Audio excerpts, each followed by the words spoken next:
Social media ಕ್ರಿಮಿಗಳ ವಿರುದ್ಧ ದಚ್ಚು ಪತ್ನಿ ದೂರು ಕೊಟ್ಟಿದ್ದಾರೆ. ಇದರಿಂದ ದಿಗಿಲು ಬಿದ್ದಿರೋ ಆರೋಪಿಗಳು ಡಿಲೀಟ್ ಬಟನ್ ಒತ್ತಿದ್ದಾರೆ. ಈ ನಡುವೆ ಫ್ಯಾನ್ಸ್ ವಾರ್ ಬೇಡ ಅಂತ ಶಿವಣ್ಣ ಕರೆ ಕೊಟ್ಟಿದ್ದಾರೆ.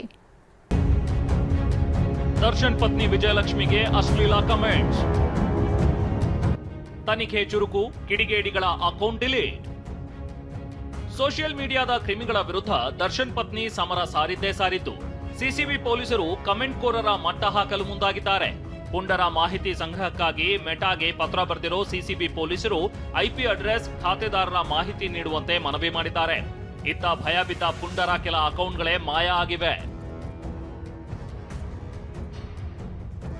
ಅಂದಹಾಗೆ 18 ಅಕೌಂಟ್ಗಳ ವಿರುದ್ಧ ವಿಜಯಲಕ್ಷ್ಮಿ ದೂರು ನೀಡಿದ್ದಾರೆ. ಇದೀಗ ಸಿಸಿಬಿ ಪೊಲೀಸರು 3 ತಂಡಗಳಾಗಿ ತನಿಖೆ ನಡೆಸಿದ್ದಾರೆ. ಈ ನಡುವೆ ವಿಜಯಲಕ್ಷ್ಮಿ ವಿರುದ್ಧ ಅಶ್ಲೀಲ ಕಮೆಂಟ್ ಮಾಡಿದ್ದ ಕೊಪ್ಪಳ ಮೀಮ್ಸ್ ಗ್ರೂಪ್ನ ಅಡ್ಮಿನ್ ಬಹಿರಂಗವಾಗಿ ಕ್ಷಮೆಯಾಚಿಸಿದ್ದಾನೆ. ಕಿಚ್ಚ ಫ್ಯಾನ್ಸು ಎಲ್ಲ ದಿ ಬಾಸ್ ಫ್ಯಾನ್ಸು ಎಲ್ಲರೂ ಒಂದಾಗಿದ್ವಿ ಕೊಪ್ಪಳದಲ್ಲಿ. ಅದಕ್ಕೆ ಒಂದ್ ಸ್ವಲ್ಪ ಮನಸ್ತಾಪ ಏನೋ ನಮ್ದು ನಂಗೆ ತಿಳಿಲಾರದೆ ಆ ಥರ ಅಪ್ಲೋಡ್ ಮಾಡಿದ್ದೀನಿ. ಇನ್ಮೇಲಿಂದ ಯಾವುದೇ ಥರ ಅಪ್ಲೋಡ್ ಆಗಂಗಿಲ್ಲ, ವಿಡಿಯೋಸ್ ಫೋಟೋಸ್ ಯಾರ್ದು ಇನ್ಮೇಲಿಂದ ಆ ಥರ ನಾನು ಇನ್ನೊಮ್ಮಿಂದ ಮಾಡೋದು ಇಲ್ಲ ಅಂತಂದು ನಾನು ಕ್ಷಮೆ ಯಾಚಿಸುತ್ತೇನೆ.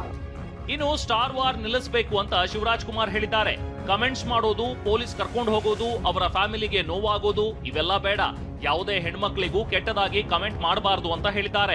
ಎಲ್ಲರಿಗೂ ಅಭಿಮಾನಿಗಳಿಗೆ ಕೇಳ್ಕೊಳ್ಳೋದಷ್ಟೇ, ಬೇಡ ಒಬ್ಬರಿಂದ ಇನ್ನೊಬ್ರು ಅದೇನಾಗುತ್ತೆ ಆ ಕಿಡಿ ಆರಬಾರ್ದು. It's very dangerous. ಯಾಕಂದ್ರೆ ಯಾತಿಗೆ ಎಷ್ಟು ಜನ ಇದರಲ್ಲಿ ಎಷ್ಟು ಜನ ಬಾಳಿದೆ, ಯಾರೋ ಏನೋ ಕಮೆಂಟ್ ಮಾಡ್ತಾರೆ, ಅದು ಪೊಲೀಸ್ ಕೇಸ್ ಆಗೋದು, ಅದು ಬಂದು ಇಟ್ಕೊಂಡು ಹೋಗೋದು. ಯಾತಿಗೆ ಅವ್ರ ಫ್ಯಾಮಿಲಿ ಇದೆ, ಸ್ವಲ್ಪ ಸಂಜೆ ಬೇಕಾಗಿಲ್ಲ. ವೈ ಏನೇ ಹೇಳಿ ವಾರ್ ವಿಷಯ 16 ರೂಪ ಪಡೆದುಕೊಂಡಿತ್ತು. ಈ ವಾರ್ ಪೈರಸಿ ವಿರುದ್ಧ ಅಂತ ಹೇಳಿದ್ರು ಅದಕ್ಕೆ ಬ್ರೇಕ್ ಬೀಳ್ತಿಲ್ಲ. ಪ್ರದೀಪ್ ಚಿಕ್ಕಾಟಿ, TV9 ಬೆಂಗಳೂರು.